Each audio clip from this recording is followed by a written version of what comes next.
Hello, BookTube. I've got a Wednesday MegaStuff video for you here on an overcast and very humid day here in Boston.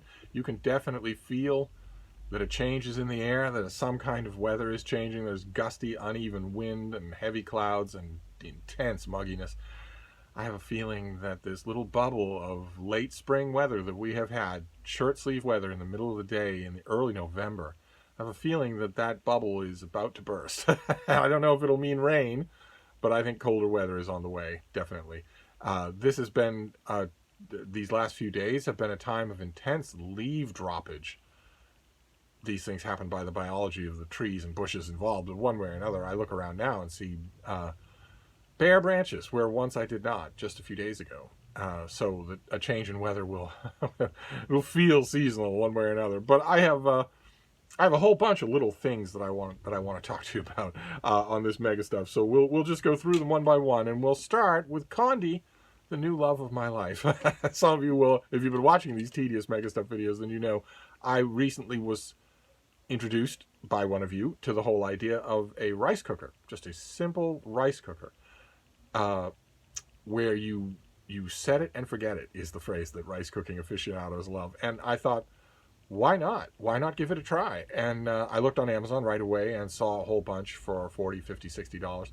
And then one of you, I don't know what I'd do without these little chats every day. One of you said, no. I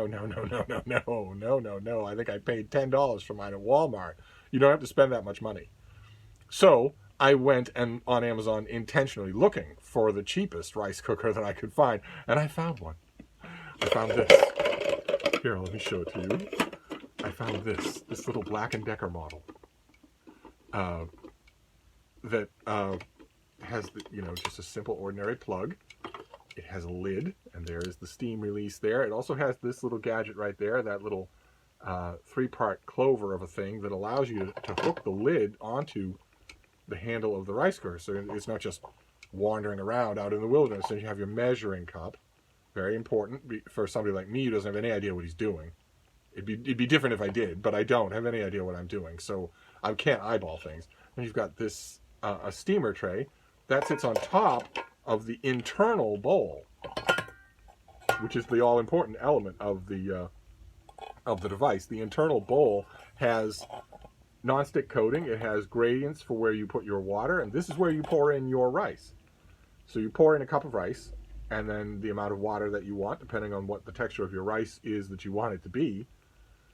Stir it all up, maybe put some other things in there, some spices or some oils or some butter, and then you put the thing back, you put the bowl back in here. You leave out the strainer. This is also the little plastic paddle that Black & Decker includes, so you can stir the rice and whatnot without scraping the non-stick coating. That's why they give you this, so that you're not tempted to use something metal. Then you put the lid on top of it, you plug it in, you flick down that little button there, and it starts to cook. That's how you know it's this light will turn on, this red light will turn on. And then when it's done cooking, just sitting there on the counter, you go away.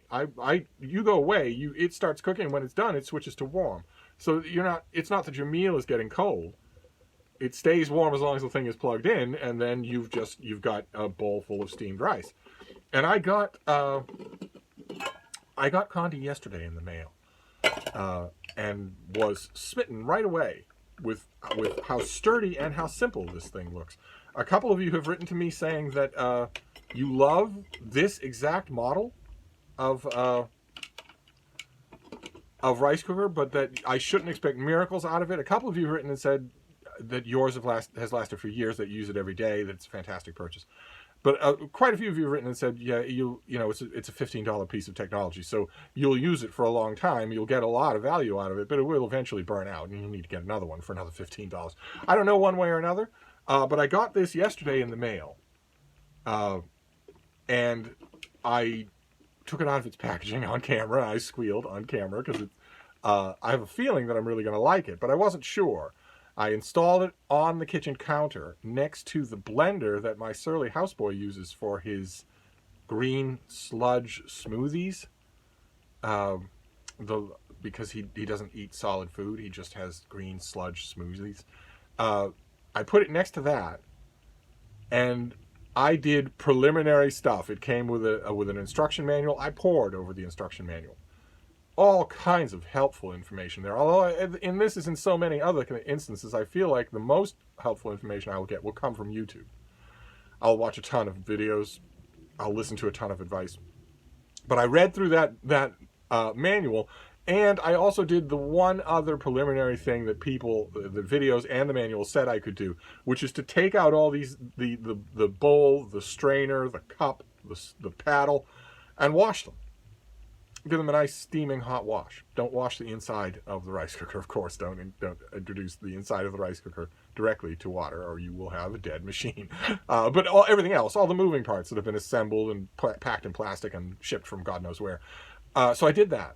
I washed and dried all of those very carefully. I put them all back where they were. I found a spot for Condi that would ensure that this thing, that is the all-important steam release aperture there, and this can go anywhere on the top of the bowl. So I gave Condi a spot that not only would be perfectly safe all around, but also where the steam coming out of that while stuff was being steamed was jetting off into the ether instead of jetting at a shelf or the underside of a compartment or something like that. And then I thought, okay, you've done everything that you can do. We're going to do this in baby steps. Is I have a fraught relationship with technology, even technology as simple as this. So I thought, we'll do this in baby steps. You've done what you can. Tomorrow will be the big experiment where you try to cook something. And I went back to the reading couch, and I went back to the bean, and I went back to work, and I couldn't stop thinking about it. Condi was just sitting there on the kitchen counter calling to me. So last night, I tried it. Last night I tried it. There was a packet of rice pilaf in the refrigerator, and I opened that box. I wish I'd filmed it. If I were the YouTuber that you'd think I am after 5,000 videos, I would have filmed it, but I didn't. I opened the package.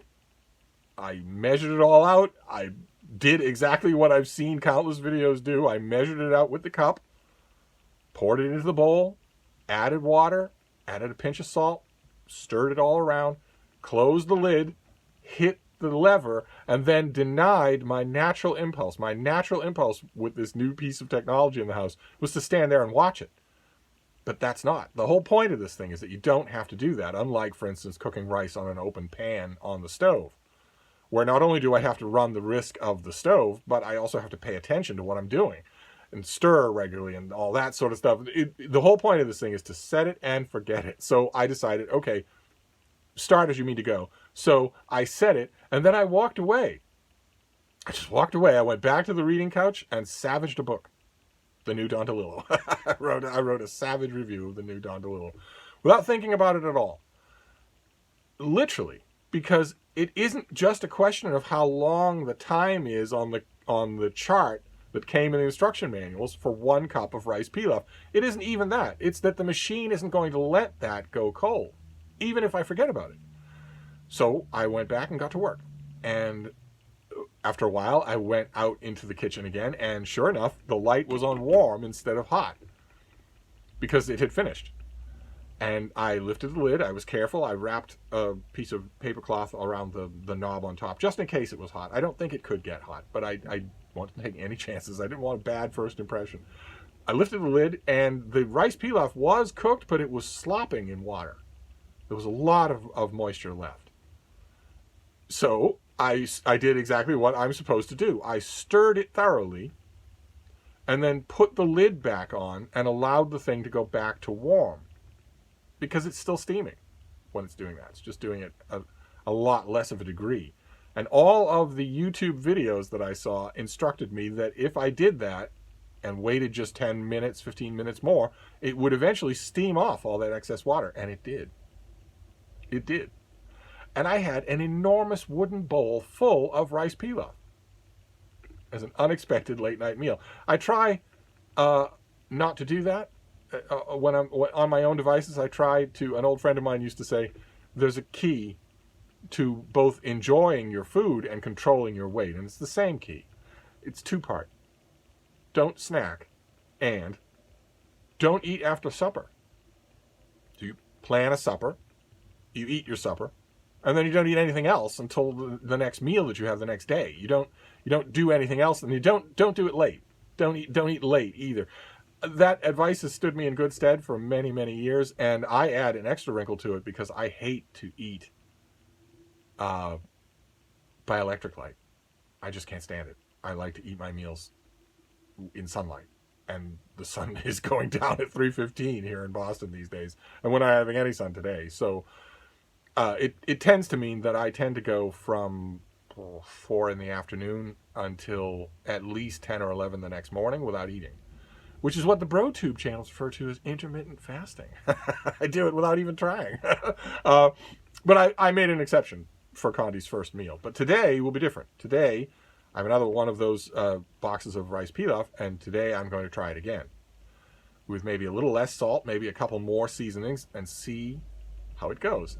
Definitely less water this time, because I'd like it all to be done in one sitting. So I just want to give you a little update that Condi and I are doing fine. This is, I could not wait. I gave myself a trial voyage and loved it. So we'll see what today. I promise I will not give you rice updates every day, but I have been immensely encouraged by not only a number of you, but also by a whole bunch of videos that I've been watching that all attest to the same thing, which is that this $15 cooker can do a lot. It's not just a rice cooker. It can steam a ton of vegetables. It can steam a ton of everything else. I don't know. I think I've just scratched the surface. We shall see. I'm going to be exploring it every day. But anyway, that is the first MegaStuff. Then the next MegaStuff is a little bit melancholy. It's a literary periodical in the mail. The New York Review of Books came in the mail. I love the New York Review of Books, and the reason it's a little melancholy is because a great booktuber, Sean D. Standfast, recently made a video that unfortunately has become far too common in its theme in 2020. He was made redundant at his job because of COVID, and doesn't know what to do, and obviously, you know, in a situation like that, not everybody's going to feel like chatting on camera about this, that, and the other thing when you don't know where your next year's finances are going to come from. And the reason that it's connected to this is because Sean was a great one for holding up the periodicals he got in the mail and nattering on about them. So I'm going to do that. I'm going to natter on a little about this New York Review of Books. Now, the thing you have to know about the New York Review of Books has always been true since its inception, is that it is a literary journal. It is the New York Review of Books, yes, but it's also intensely political. And there will be issues that are all politics, or almost all politics, and then there'll be other issues that are all literary. And this issue is heavily, heavily political, probably unavoidable. Probably the next one will be too. But there were still some things in here that were interesting that I thought we'd go over. And the first one right away was an article review by Claire Wills called "Learning to Grieve." It's a review of a Yale University Press called "The Anatomy of Grief" by Dorothy Hollinger, a book, a Yale University Press that I did not get, and "Say Something Back" and "Time Lived Without Its Flow" by Denise Riley, books by the author who lost her adult son to a heart defect, totally unexpectedly. And the reason that the article is very good, it's very long, and Claire Wills feels very confident in digressing into just thinking about grief instead of thinking specifically about these two books on grief. That's always fascinating for me. I am extremely well acquainted with grief, so it's always interesting in a kind of dark way for me to read it. But she starts off with something, with a shout out that I want to echo in the most emphatic terms. The article starts this way: "Maybe I didn't die properly," says Jamie, played by Alan Rickman in Anthony Minghella's early film Truly, Madly, Deeply. "Maybe that's why I can come back." His partner, Nina, played by Juliet Stevenson, has been driven mad with grief following his sudden death while undergoing minor surgery. He wasn't dangerously ill, and she hadn't said goodbye. It is some years since his death, but she has made no progress at all in overcoming her grief. Her despair has simply grown more acute. She cannot face her life without him, and she is so desperate for Jamie to return that he does. A little grayer than before, rather colder than before, but otherwise much the same. It turns out he's been hanging around since he died, invisibly watching over her, but also just spending time lazing in the park, learning Spanish, or looking at the living. And that description is affectionate. I strongly recommend Truly, Madly, Deeply, but it doesn't do justice to the moment in that movie when he does return. that moment is amazing. Juliet Stevenson does a fantastic job in the early part of the movie when we see just how wrecked this loss has made her. She is adrift, surrounded by happy, convivial company. She has no idea what to do. In therapy with her therapist, breaks down, and you get the clear impression that it happens every time she goes to her therapist. And in light of that foregrounding, when we get to the moment when he returns, it is unbelievably masterly done. It's done without any theatrics at all. It's just amazing. It is, that moment is the dream that every intensely bereaved person has, at least once, where everything's normal and the person is just there again. There's no sky splitting open. There's no bright Technicolor special effects. They're just there again. You didn't actually lose them. That dream has ripped my guts out more times than I can count, and to see it on film, only not a dream, it was just amazing. It's just amazing. So, although I recommend the article, I really wanted to recommend Truly, Madly, Deeply. And then I marked out a couple of other things. Yeah, see, the first part, there are two parts here. On the election, part 1, where the review just gets together a bunch of people to write about the 2020 U.S. presidential election, and that these articles went to press weeks ago.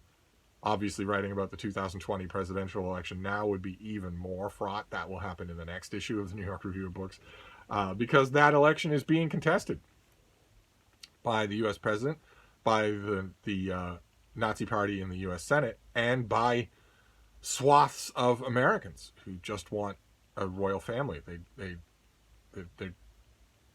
What started out as a silly little lunatic story about voter fraud is, I believe, going to metastasize into something absolutely horrific, something of absolutely horrific proportions. This is a benighted country.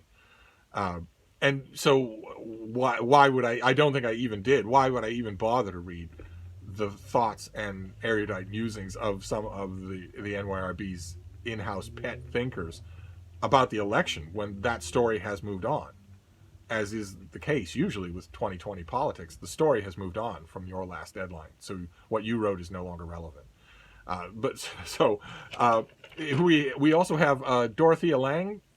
There's a big catalog of an exhibition of her photography, and that catalog and her work and her place in history is reviewed by Valeria Luiselli, who does a really good job in this overview that she does not do in her fiction. And at the end of her piece, there's a little poem, if you want to call it that. It's by Sandra Lim, and it's called Boston.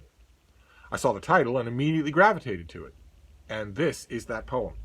When I first moved to this city to take a job, and the snows began to fall, a slow sadness took hold of me. Someone left a tiny pencil drawing of a sailboat on the ceiling of my bedroom, and I would stare up at it each night, thinking that it would eventually stir. I met someone that first spring, and I didn't love him. But I very much wanted someone to look at me in all my youth and feminine momentum. That's the poem. Boston is never mentioned in the poem, and the one thing that kind of sort of is mentioned in the poem is lunacy. The one thing is just a random thought that happened to come to Sandra Lim when she was writing this out in about 5 minutes. And that is, you're looking at a drawing of a sailboat on the ceiling of your room. First of all, a pencil drawing of a sailboat on the ceiling of a bedroom. Yeah, that seems believable. But that you would come to Boston as an adult for a job. We're told you're coming for a job, so you're coming as an adult, and that you would look at that and expect it, just wait for it to move. So the poem isn't about Boston. It isn't about anything except Sandra Lim, which is what you can expect in 2020. But we can move on. We can move on from there. There were lots and lots of political themed reviews, even among the ones that are about books. Some of them are just freestanding political essays, including Pankaj Mishra, who does one that for the life of me, it's this thing, Grand Illusions. For the life of me, I cannot figure out what this piece is about. that is always bad. But then you have probably the most interesting thing in this issue, Jenny Awful, who is also really good at reviewing and really bad at anything else, reviews Red Pill by Hari Kunzru. And she starts off her review. I want to read a self-indulgent bit of it at length because it says and does a lot. Not long ago, Harry Kunzru was asked in an interview, what is the worst-case scenario for the future? He answered with brutal lucidity. This is Harry Kunzru's answer. The U.S. becomes an autocracy and devolves into a weak and fractious patchwork of jurisdictions run by more or less rapacious oligarchs who conduct a losing war with China, first cold, then hot. Human rights become a quaint idea. The environment collapses, and the resulting massive migrations of people lead to vicious authoritative regimes taking control in the richer countries. Genocidal wars are fought over water. The Tibetan Plateau is a global flashpoint. New pathogens emerge out of the melting permafrost, killing millions. Life becomes hellish for all but the very wealthy. For the masses, the future looks like an insect world of starvation or highly surveilled shock work. For the few, a melancholy decadence conducted behind high walls. I always thought that shit would go down when I was young and strong. These days, I'm just hoping I won't spend my old age picking through the ruins of my city looking for expired canned food. That is Harry Kunzru's answer to that interviewer's question. And then Jenny Awful goes on, and her expansion is funny in ways she didn't intend, and also interesting. She goes on like this. As someone who has lingered too long in the doomier corners of the internet, I felt a strange sense of relief in seeing this dizzying array of potential catastrophes carefully described and cataloged. I was tempted to copy Kunzru's answer down word for word and keep it in my wallet to be whipped out the next time I heard someone say, everything will be okay, all we have to do is get people to the polls. The interview turned out to be a fitting preview of the style and concerns that animate Kunzru's haunting and timely new novel, Red Pill. It takes its title from the film The Matrix, in which a young... Okay, I'm going to try to read this without laughing. But you have to understand, Jenny Awful is not 150 years old. But the description of The Matrix you're about to hear certainly gives that impression. She has never seen The Matrix. But anyway, it takes its title from The Matrix, in which a young hacker known as Neo expresses his fear that something is amiss in his comfortable world, something he can't quite put his finger on. He turns to Morpheus, a mysterious figure who has just come into his life, and is offered the choice of two pills, one red and one blue. Neo takes the red pill and is shown a much harsher reality than the one he thought he was living in. The only consolation is that he knows the truth. His eyes have been opened. Morpheus just comes into Neo's life, and Neo is worried already about his life. It's not like he's recruited or anything. He's already sensing that something is amiss. And they see a much harsher life. It's terrible. Taxis used to be $2.75 a ride. Now they're $5.75 a ride once he takes the red pill. It's a much harsher world. It's not that humans are being harvested by weird alien machines. She goes on. Red pilling has become shorthand among neo-Nazis and the far right for the radicalization process. In their conception, taking the red pill means giving up the reassuring illusions of a liberal mindset and embracing the true nature of reality, which is ancient and savage. In this world, driven by a supposed struggle for dwindling resources among competing groups, the radicalized scheme to throw everyone who does not belong to their race or religion off the lifeboat. They justify such ruthlessness by claiming they are merely realists. And she goes on to talk about how the red pill imagery really got started with pickup artists, with men going their own way, with the men's right movement and all that sort of thing. And it's fairly interesting. It pulls punches in a way that I wish people wouldn't do with the far right and neo-Nazis. I wish they wouldn't pull punches, because that description does not single out Jews. And it should. It absolutely should. Good old-fashioned anti-Semitism is and always will be at the heart of all of these things. It is and always will be there. So it might as well be called that. And it might be easier to reject these things if we describe them for what they are. I didn't know what to make, or actually I did, unfortunately, know what to make of Kunzru's novel. It seemed to me to be born of anger, to be born of issues, to be born of maybe a few rants, and it just didn't seem to congeal into it. It's like that was the main reason that he wanted to write the book. And once that was done, the motivation for working that into something, into a piece of art, was gone. And so he didn't. And his publisher didn't make him.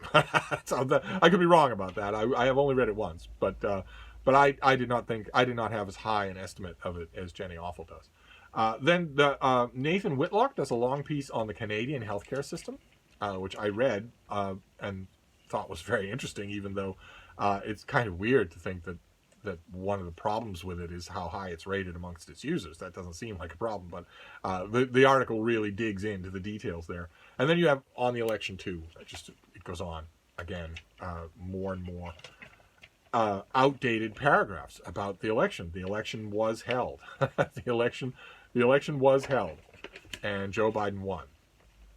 And the more votes are counted, the more that is clear. It's an incontestable win, as many people have pointed out online. It's not a small victory. It's not a squeaker, as it was originally called on election night. It's actually a substantial victory. And yet, so I didn't bother to subject myself to those things. I don't usually skip things in the reviews that I get, but why bother to read people's thoughts on election night or on the coming election? Those things were written before election night even happened. Instead, I finished up with the letters. New York Review of Books always ends with letters, and this was kind of funny. I won't read it to you. It goes on way too long. But two authors, Paul Reiter and Chad Wellman, had their book reviewed in the New York Review of Books, and they didn't like it because the review didn't... Some authors need the reviewer to simply echo all of their points. They don't really care about you reviewing it. They don't care about you assessing it. They mainly just want you to repeat it. They view you rather impatiently. Usually tenured academics do this. They view you rather impatiently as a sort of very egregiously low-paid arm of their PR team. It always incenses me. I don't know how. I don't think I could strike the tone of reasonability that the reviewer does here. But these two authors start off with saying, "We appreciate Peter Garden's thoughtful review of Charisma and Disenchantment, our edition of Max Weber's Vocation Lectures. But of course, we're not writing simply to thank you.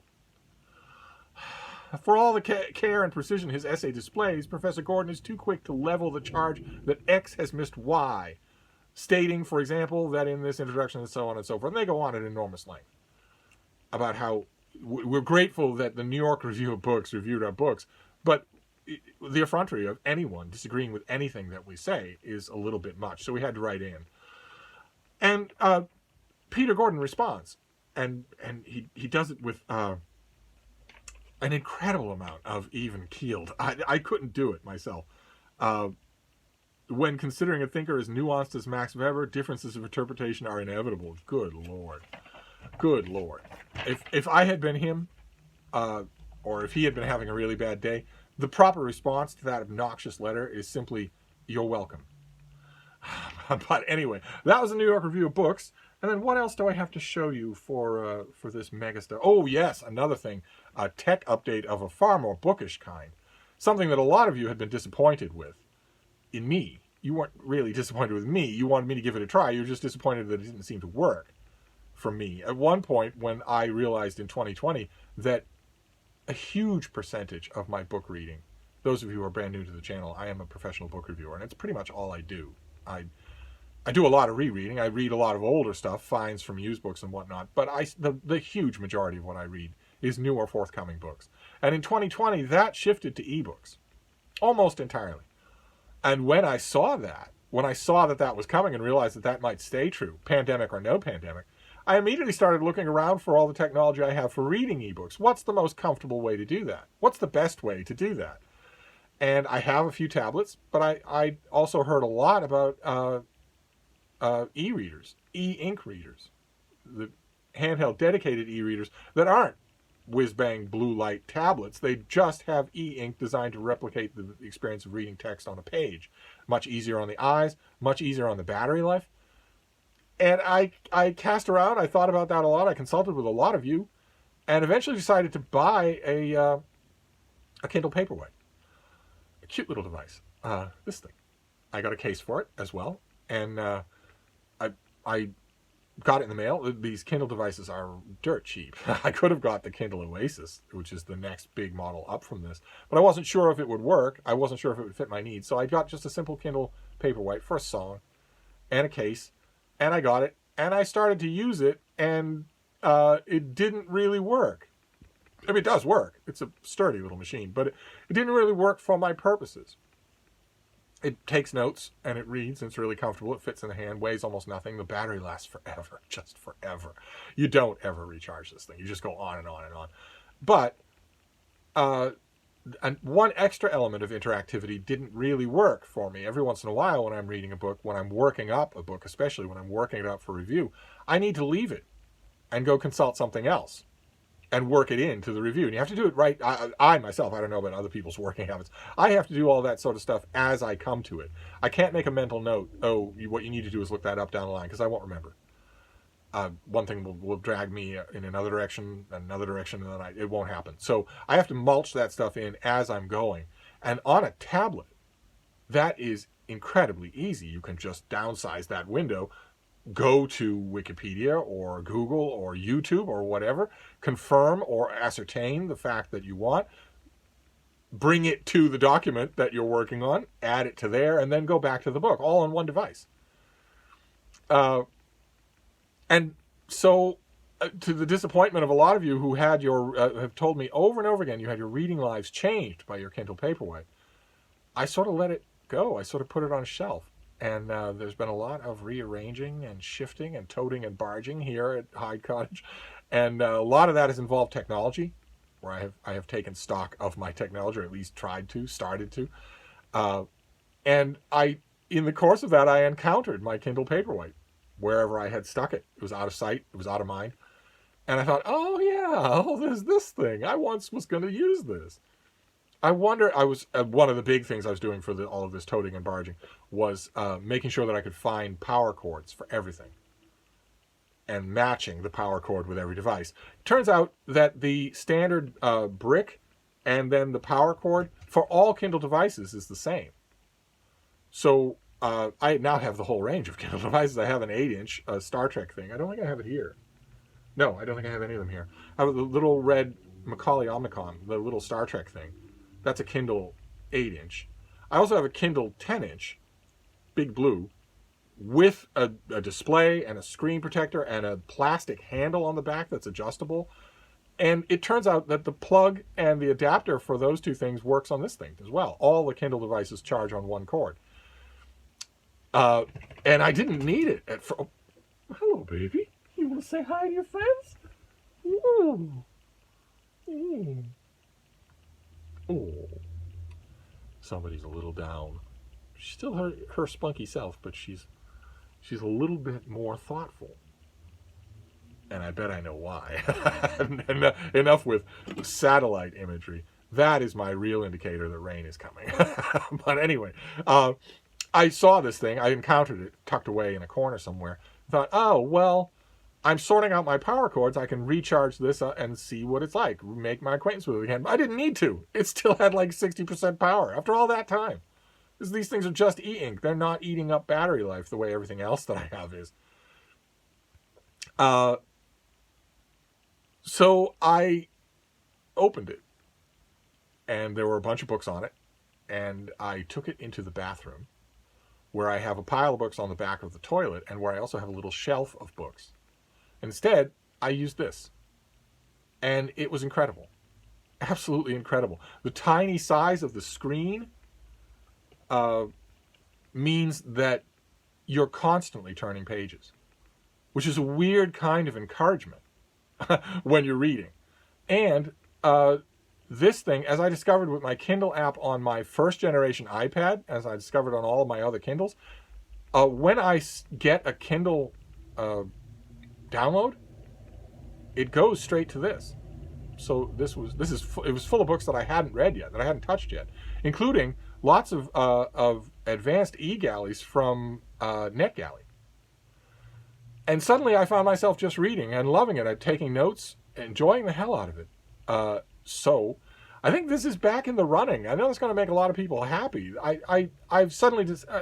why do I have books in the bathroom? Why do I have print books in the bathroom that I'm, pulling off their shelves or hefting behind the toilet and worrying about mold or silverfish or whatever? Why do I have that when I can just grab this and bring it into the bathroom with me? grab it anywhere and read it. So this one of the upshots of all of this technological refurbishing that I've been doing here is me deciding what technology I really want to use. And I'm amazed as anybody that this thing has made the cut when the other Kindles didn't. This is a joy to read on. The upshot here. All the essential thing that so many of you were telling me months and months and months ago actually turns out to be the deal maker. You were all saying this has this feature and that feature and the other feature, but the main thing I love about it is that it's a joy to read on. The reading experience on it is just so good that's the main reason I recommend it. And it turns out that is true.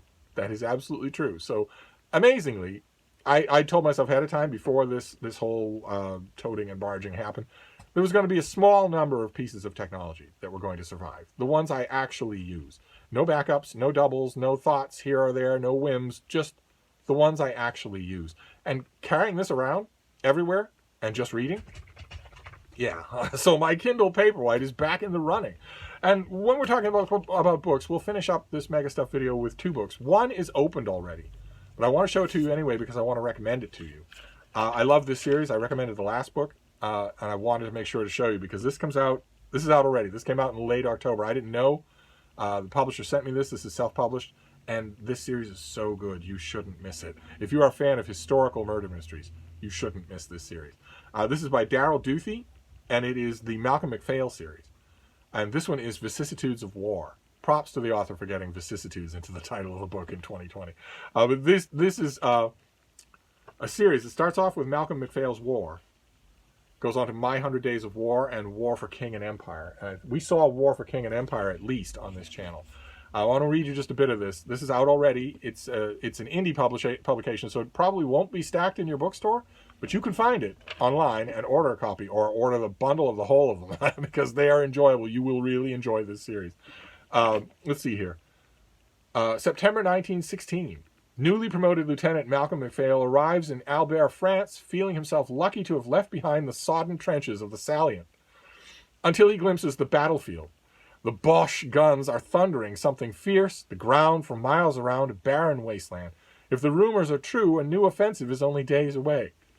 Malcolm has yet to prove himself as an officer, and chances are he'll need to do it in a mad charge across no man's land. When an old rival joins the battalion and discovers the secret Malcolm holds, not just life and limb, but career and honor are at stake. The Great War is thundering on, the Allies determined to force the elusive victory, and the Germans unwilling to yield an inch. Malcolm and his countrymen have their orders, but can they succeed where so many others have failed? This is a battle of Vimy Ridge of the Somme, and I can't wait. This author works in fairly standard murder mysteries, very well done, sharply drawn characters, especially the main character. Somehow works in all of those elements into an incredibly good portrayal of the front lines of World War I.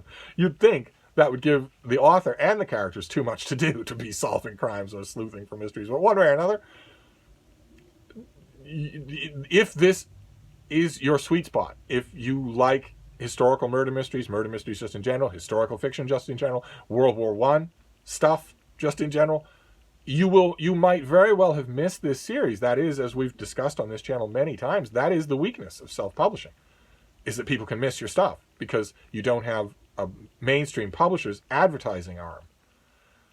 You may have missed this series, so it gives me enormous pleasure to have a new book to read and also a new book to recommend to you. I don't need to read this book to know that it's going to be really enjoyable. Unless the author fell down a flight of stairs, he knows what he's doing.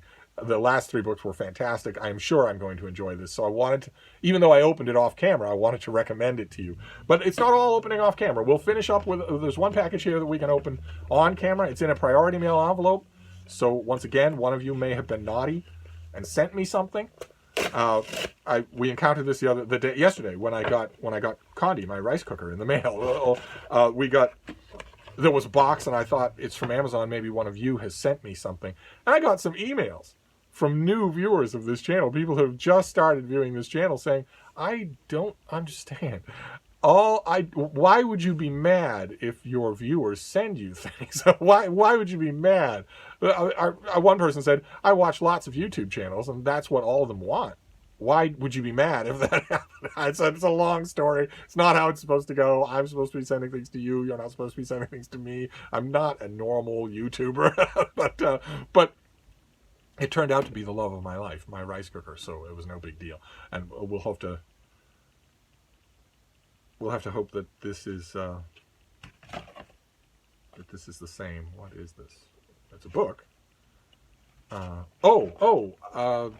Oh, fantastic. Oh, great. Fantastic. All right, it's a book. It is a book.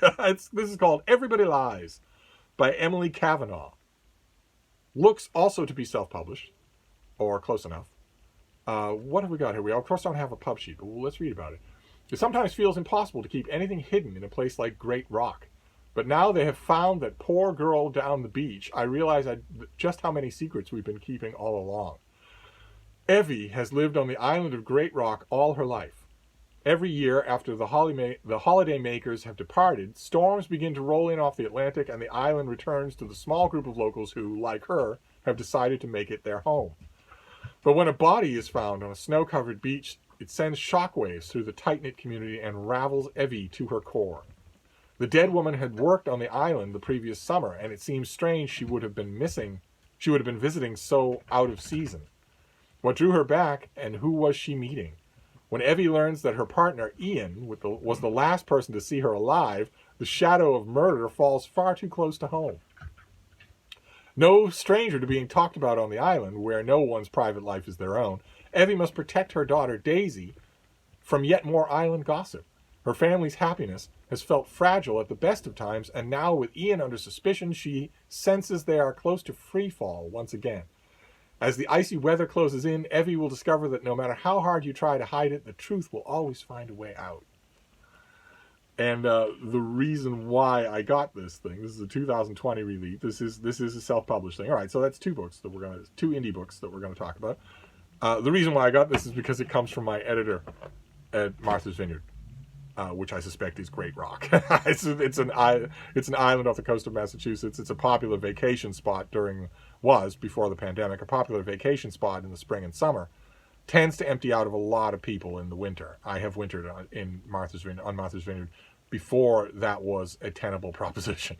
Now it's much more convenient. You have McMansions, you have gigantic state-of-the-art homes and condos that stay completely stocked and functional and well lit all through the year. But once upon a time, decades and decades ago when I did it, the island really did shut down when the tourists left, and especially when winter closed in. It was a real thing. And that bit about knowing how their own private life on the island, that was then extremely true.